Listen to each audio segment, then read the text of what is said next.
Okay, so the build that I'm running on is Doombringer shotgun and Bingo sniper. This build is so broken on PvP and crazy good on PvE. I mean, look at this shotgun firing and reload speed. It's so fast that you nearly will not be able to notice the difference when it's reloading during fights.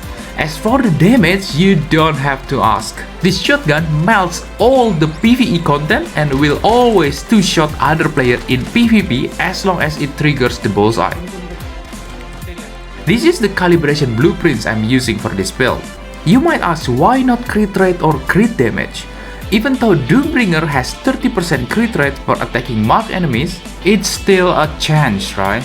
Meanwhile, weak spot damage will always be activated after you mark the enemies. So why gamble when you can get guaranteed bonus damage? The crit rate also only apply after you mark the enemies, means the first shot will not have any increased crit rate. And we all know what comes after we mark the enemy. It's the guaranteed weak spot damage. So instead of putting crit rate or crit damage calibration on shotgun, I would just put weak spot damage instead. Now what about the gears? I'm still using the Scout set, Agent set, and Heavy Duty set for this build. Why, you ask? It's because Scout set has max HP and weapon damage increase, and Agent set has head damage reduction and weak spot damage increase. While Heavy Duty will provide another survivability with 10% max HP bonus. You can see my HP is quite above the average while I still maintain my crazy damage. As for why don't I use legendary gears, it's because none of them are good enough for me. The only set that I could think of is the Savior set. But that still means that I would lose the stable 18% damage bonus, 20% max HP bonus, 10% head damage reduction bonus, and the raw max HP stat from my current set. You might say Savior has 10% damage bonus increase as well. Yes, but I'm still losing 8% damage and it's situational. If our HP drop below 70%, the bonus is gone. Not to mention, as a sniper, I would most likely to be in the backliner anyway.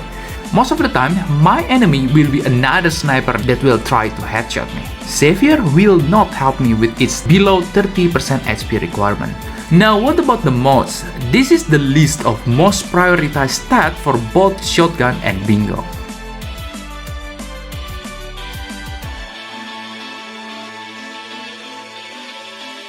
For the weapon, just use Vulnerability Amplifier. It will increase the bullseye debuff by 8%. As for the attribute effect, just follow the list that I make before. Because sometimes the mod that I use is not perfect, so I can only show you the best mod that I have right now. If you have better, then just use it. For the helmet, I use Precise Strike for that extra weak spot damage boost. On the mask, I use Most Wanted. For the glove, I use Munition Amplifier, or you can swap it with weak spot damage if your substat is better on that mod. On the boots, I use Slow and Steady.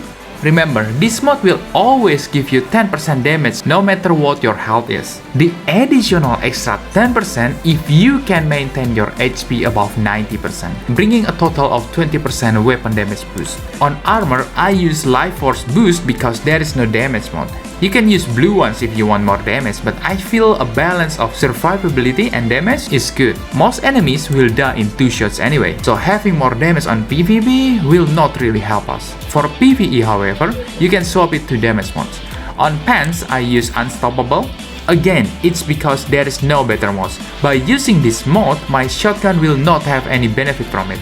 Only my bingo can use it. If you want, you can just swap it to blue mods and it will work just fine. There you have it, my build for both PvP and PvE. Hope this video helps. Thank you guys for watching. See you guys next time.